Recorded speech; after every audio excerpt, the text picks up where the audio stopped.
Betapa banyak perbuatanmu, ya Tuhan, sekaliannya kau jadikan dengan kebijaksanaan. Bumi penuh dengan ciptaanmu.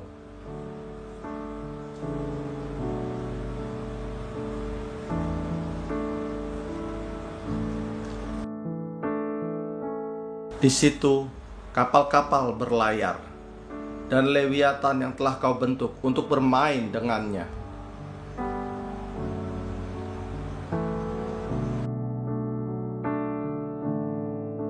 Apabila engkau memberikannya, mereka memungutnya.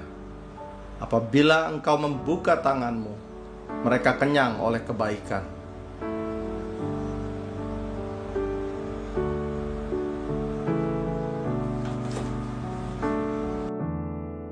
Apabila engkau mengirim rohmu, mereka tercipta, dan engkau membaharui muka bumi.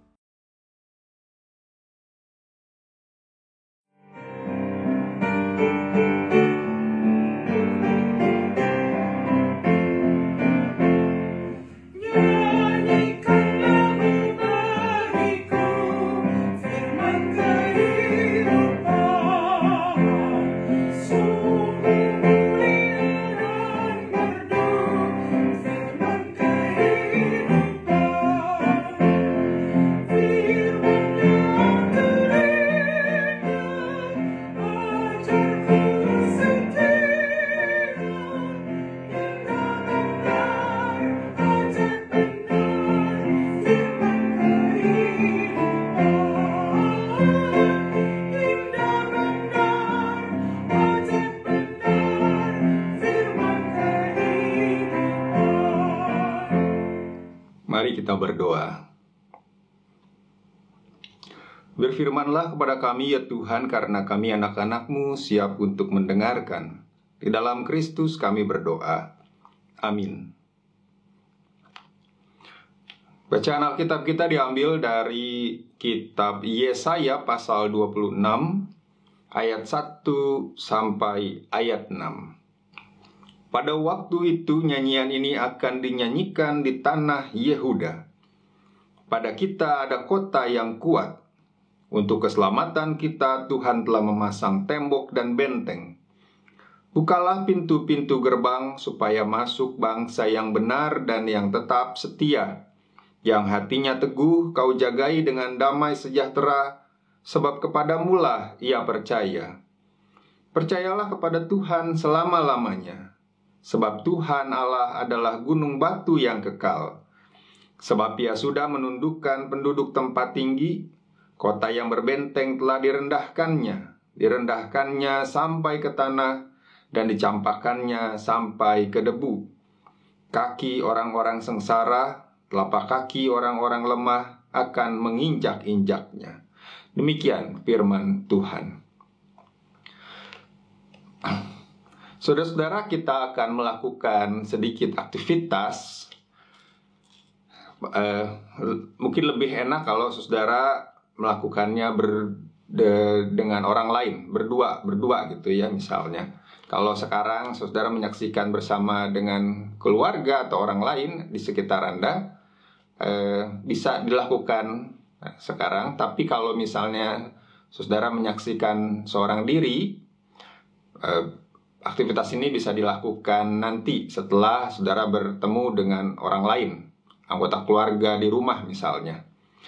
Aktivitasnya begini. Berapa jari yang saudara lihat? Berapa jari yang saya tunjukkan ini yang saudara lihat? Tentu yang dihitung adalah jari yang saya perlihatkan, yang ini ya. Yang ini nggak usah dihitung. Nah, saudara pasti akan menjawab 2 jari. Nah, coba lakukan itu berhadapan-hadapan dengan lawan bicara saudara, baik sekarang maupun nanti. Coba yang satu memperlihatkan jarinya, yang satu melihat dan mengatakan berapa jari yang dilihat. Tentu pasti akan mengatakan 2. Ya, sesuai dengan yang diperlihatkan ya. Kalau diperlihatkan 3 ya pasti akan yang dilihat adalah 3. Tapi bisakah saudara melihat bahwa ada lebih dari 2 jari? Padahal yang diperlihatkan hanya 2, tapi yang dilihat bisa lebih dari 2. Coba sekali lagi, bisa? Kalau sekarang di layar, saudara melihat jari saya, nggak mungkin bisa karena keterbatasan dengan layar. Tapi kalau langsung, itu mestinya bisa. Coba. Bisa? Lebih dari 2, lebih dari yang ditunjukkan. Jadi mungkin saudara bisa melihat lebih dari yang ditunjukkan. Ya minimal 4 lah yang bisa dilihat. Minimal 2 kali yang diperlihatkan. Kalau saudara bisa melihat lebih dari yang ditunjukkan, itu berarti saudara bisa mengubah cara pandang saudara-saudara sekalian. Saudara bisa mengubah cara saudara melihat jari tersebut. Nah, buat yang belum bisa, saya akan tunjukkan caranya. Caranya begini, seperti tadi saya katakan, kuncinya adalah kita mengubah cara kita melihat. Ketika yang diperlihatkan adalah jari ini, 2 jari ini, coba jangan fokus pada 2 jari ini. Jangan lihat 2 jari ini, tapi lihat melewati jari-jari ini. Lihat melewati ke arah mata saya atau mata lawan bicara Anda. Maka saudara akan melihat lebih dari 2 jari, walaupun mungkin bentuknya seperti bayang-bayang. Tapi 4 jari itu adalah jari yang asli yang saudara-saudara lihat. Bukan bayangan, tapi jari asli, ya. Walaupun bentuknya mungkin seperti bayang-bayang, tapi itu adalah jari saudara yang asli. Coba. Bisa melihat lebih dari 2 jari? Kuncinya itu. Ubah cara kita melihat. Kalau berhasil, boleh kasih tahu saya melalui WhatsApp. Tapi saudara, menarik sekali ketika kita mengubah cara kita melihat, maka kita akan menemukan lebih banyak hal dari apa yang semestinya. Kalau kita melihat dengan cara yang berbeda, maka kita akan menemukan banyak hal berharga dalam hidup ini. Jauh lebih banyak, lebih kaya dibanding realita yang ada. Orang hidup sangat dipengaruhi dengan cara dia memandang dunia. Dunia di sekitarnya, kehidupannya, realita-realita yang ada di sekitar dia. Entah itu seseorang, entah itu sebuah benda, suatu hal, sebuah peristiwa, situasi, atau bahkan cara dia memandang diri sendiri. Semua perilaku, semua sikap, semua perkataan juga bergantung dari bagaimana cara kita melihat dunia sekitar kita, melihat realita-realita yang ada di sekeliling kita. Cara melihat berbeda, maka akan menghasilkan sikap yang berbeda. Cara memandang berbeda, maka akan menghasilkan perkataan yang berbeda, pikiran yang berbeda. Sebagai contoh misalnya, mungkin saudara pernah punya seseorang dalam hidup saudara yang dulu sangat tidak saudara sukai. Atau mungkin bahkan saudara sangat membenci dia. Kalau melihat mukanya, bawaannya tuh pengennya marah gitu ya. Bawaannya selalu kesel. Apa yang dilakukan olehnya itu selalu salah. Apa yang dikatakan olehnya tidak ada yang benar di mata saudara-saudara. Kalau bisa jangan ketemu, jangan melihat dia, jangan berurusan dengan dia.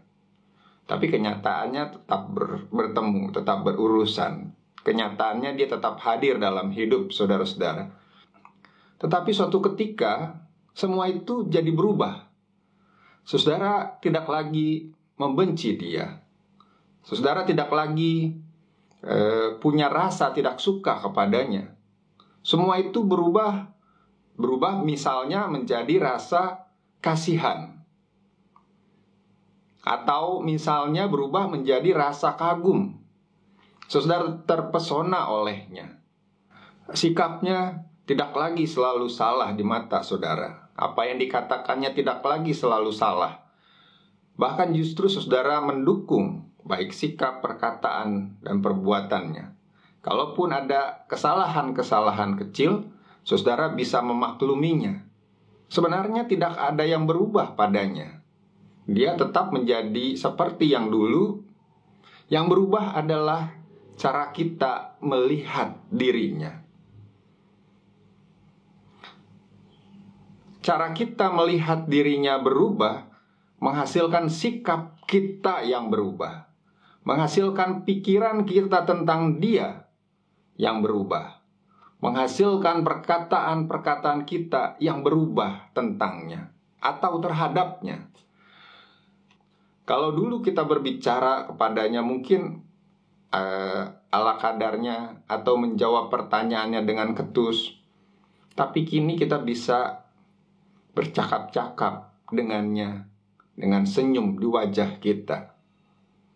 Sebuah perubahan cara pandang menghasilkan perubahan sikap diri, pikiran, dan perkataan diri.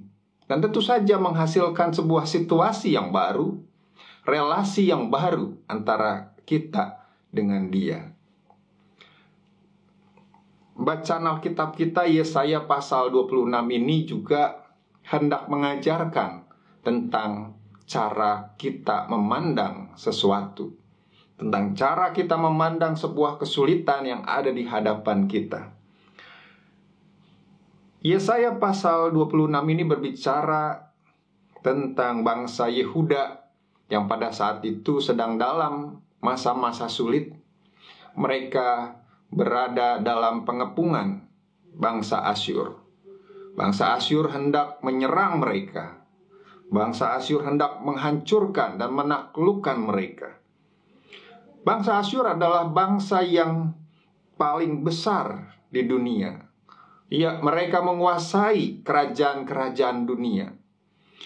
Pada saat itu mereka baru saja menghancurkan kerajaan Israel Utara, dan kini mereka hendak menaklukkan Israel Selatan yang disebut sebagai Yehuda, yang beribu kota di Yerusalem. Dan Yerusalem ada bait Allah. Tentu saja bangsa Yehuda adalah bangsa yang kecil pada saat itu, karena kerajaan Israel sudah terpecah. Tetapi di tengah-tengah itu semua, Yesaya memberitakan firman Tuhan yang menguatkan bangsa Yehuda dan mengajak bangsa itu untuk melihat lebih jauh, melampaui segala kesulitan yang ada di hadapan mereka. Bagi Yesaya, bangsa Yehuda memang bangsa yang kecil, bangsa yang lemah. Tetapi Yesaya tahu bahwa bangsa Yehuda ini punya Tuhan yang selalu senantiasa menjaga dan melindungi mereka. Pada kita ada kota yang kuat untuk keselamatan kita. Tuhan telah memasang tembok dan benteng. Memang Yerusalem itu dikelilingi tembok dan juga benteng untuk pertahanan yang kuat. Tetapi tentu saja di hadapan bangsa Asyur, tembok dan benteng itu sebenarnya tidak ada apa-apanya. Itu yang ditakutkan oleh rakyat Yehuda. Tetapi Yesaya mengingatkan bahwa coba lihat melampaui kesulitan yang ada. Lihat melampaui tembok dan benteng fisik yang mereka punya. bahwa di balik tembok dan benteng fisik yang mereka punya, sebenarnya Tuhanlah yang menjadi tembok dan benteng tersebut bagi mereka. Ada Tuhan yang telah memasang tembok-tembok dan benteng-benteng pertahanan itu. Sehingga kalau Tuhan yang menjadi pertahanan mereka, maka kerajaan terbesar mana yang akan sanggup mengalahkan mereka? Maka dikatakan, bukalah pintu-pintu gerbang itu supaya masuk bangsa yang benar dan tetap setia. Jadi orang-orang yang benar, orang-orang yang tetap setia kepada Tuhan, yang hatinya teguh, berada dalam benteng pertahanan itu, dan menjadi aman dan damai sejahtera, karena Allah melindungi mereka. Hanya satu yang harus mereka lakukan, yaitu percayalah kepada Tuhan selama-lamanya. Sepanjang sejarah perjalanan kehidupan bangsa Israel, Tuhan selalu menjaga dan melindungi mereka. Tuhan yang membebaskan mereka dari Mesir, Tuhan yang menjaga mereka di padang gurun, Tuhan yang memberikan tanah perjanjian kepada mereka. Maka Tuhanlah juga yang akan melepaskan mereka dari tangan bangsa Asyur. Bahkan Tuhan bisa memakai bangsa yang kecil seperti Yehuda untuk menaklukkan bangsa Asyur. Tuhan bisa memakai orang-orang yang lemah, orang-orang sengsara, untuk menaklukkan dan merendahkan bangsa Asyur.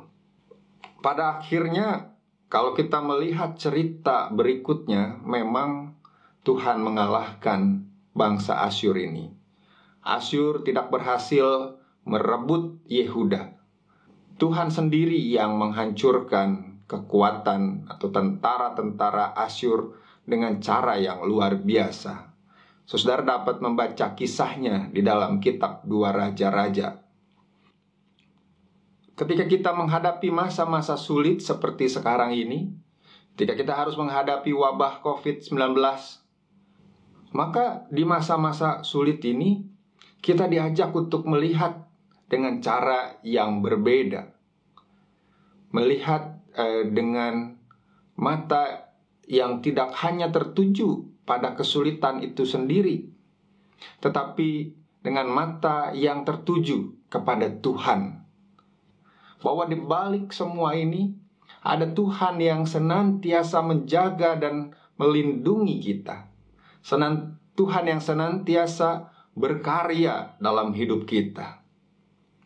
Memang betul bahwa wabah COVID-19 ini telah memberikan dampak yang buruk bagi kehidupan umat manusia. Dampak buruk bukan hanya dari sisi kesehatan, ketika banyak orang terinfeksi virus dan bahkan banyak yang meninggal karenanya. Tetapi juga dampak dari segi ekonomi, ketika aktivitas pekerjaan manusia dibatasi, ketika banyak orang yang kehilangan pekerjaan karena tidak lagi bisa bekerja, ketika banyak usaha-usaha yang harus tutup karena tidak lagi bisa berusaha seperti sebelumnya, ketika banyak usaha-usaha yang pendapatannya menurun, kita juga tidak bisa berkumpul-kumpul bersama dengan teman-teman, sahabat-sahabat kita. Jarak fisik kita dibatasi, tidak boleh berdekatan satu dengan yang lain. Tetapi di tengah-tengah dampak yang buruk itu, bisakah kita melihat hal-hal yang baik? Ketika kita memusatkan perhatian kita bukan pada kesulitan itu, tetapi kepada Tuhan. Ketika kita tetap percaya dan berharap kepada Tuhan, maka kita bisa melihat banyak hal berharga dalam hidup ini. Bisakah kita melihat hal-hal yang baik sekalipun berada pada situasi yang sulit? Misalnya ketika aktivitas manusia menjadi terbatas, kita tidak boleh kemana-mana, harus di rumah saja, bahkan bekerja pun harus dari rumah. Maka ada hal yang baik yang bisa saya lihat dan mungkin juga kita rasakan. Alam menjadi lebih segar. Ketika dulu banyak orang beraktivitas, pergi ke sana kemari menggunakan kendaraan sehingga menimbulkan polusi. Kini polusi menjadi berkurang. Udara menjadi lebih segar. Alam menjadi lebih sehat. Kita bisa melihat bintang di langit dengan jelas. Kita bisa merasakan udara yang lebih baik. Di depan rumah saya tuh saya melihat banyak sekali burung-burung pipit yang berterbangan bebas ke sana kemari, hinggap dari satu pohon ke pohon yang lain, bahkan hinggap di depan rumah. Burung pipit itu bisa terbang bebas ke sana kemari. Saya jumpai ketika saya masih kecil di sawah. Tetapi pada saat ini di kota besar seperti ini, burung itu masih bisa terbang bebas ke sana kemari. Saya juga menemukan kupu-kupu, capung berterbangan bebas, hinggap dari satu pohon ke pohon yang lain di depan rumah. Kehadiran binatang-binatang tersebut yang bisa berkeliaran secara bebas itu menunjukkan bahwa udara di sekitarnya cukup bersih. Dan bukankah itu sesuatu yang baik? Kalau kita harus berada terus di rumah, mungkin kita bisa merasa bosan, tidak tahu mengapain, bagaikan di penjara. Tetapi kita juga bisa melihat bahwa di rumah saja kita punya banyak waktu yang berkualitas untuk keluarga. Kita punya lebih banyak waktu untuk melakukan kegiatan-kegiatan bersama dengan mereka. Ya tentu saja lebih enak mengatur waktunya ketika kita berada di rumah, sekalipun kita harus juga bekerja di rumah. Tetapi kita bisa berkumpul bersama dengan mereka. Berbeda ketika kalau kita bekerja, pergi pagi, pulang malam, waktu untuk bersama dengan keluarga menjadi terbatas. Kini kita punya banyak waktu yang bisa kita pakai untuk keluarga kita. Bukankah itu sesuatu yang baik? Kalau saat ini kita tidak bisa beribadah di gereja, tetapi kita beribadah di rumah secara online. Ya memang mungkin ada di antara kita yang mungkin tidak bisa menghayati ibadah online seperti ibadah di gereja. Tetapi paling tidak kita bisa melakukannya bersama dengan keluarga di rumah. Kita punya waktu untuk beribadah bersama dengan keluarga. Ya, mudah-mudahan yang tadinya tidak punya ibadah keluarga, ibadahnya cuma hari Minggu di gereja, sekarang jadi punya ibadah keluarga. Dan kebiasaan untuk beribadah bersama dengan keluarga di rumah ini dapat terus berlanjut ketika pandemi ini selesai. Bukankah itu sesuatu yang baik dan berharga untuk terus dilakukan? Saudara yang terkasih dalam Tuhan Yesus Kristus, biarlah di tengah-tengah kesulitan ini kita bisa memfokuskan diri, melihat segala sesuatu dengan cara pandang yang berbeda, yang memfokuskan bukan pada kesulitan yang ada di hadapan kita, tetapi melampaui kesulitan itu, memfokuskan diri kepada Tuhan. Maka dengan begitu kita akan mampu melihat kekayaan kasih Tuhan di dalam hidup kita. Kita akan mampu melihat banyak hal berharga, banyak hal bernilai di dalam kehidupan kita yang bisa kita syukuri. Banyak hal yang baik yang bisa terus kita lakukan, bahkan ketika kesulitan ini berlalu. Amin. Mari kita berdoa. Bapa, kami berdoa agar masa pandemi menjadi refleksi umat untuk memandang masa depan dengan sudut pandang baru dalam hikmat Allah, dan terjadi pembaruan hidup, juga kesadaran umat bagi keutuhan ciptaan. Di dalam Kristus kami berdoa. Kami berdoa agar kesadaran akan kerusakan lingkungan hidup menjadi perhatian umat manusia, agar air, udara, tanah dikelola dengan bertanggung jawab sehingga tercipta kelestarian alam bagi seluruh makhluk hidup. Di dalam Kristus kami berdoa. Kami berdoa agar terjadi kualitas hidup berkeluarga dan dijauhkan dari perilaku KDRT. Orang tua mampu mengayomi anak-anaknya dalam kasih, sehingga mereka tumbuh menjadi manusia utuh yang memiliki budi pekerti yang baik. Di dalam Kristus kami berdoa. Amin.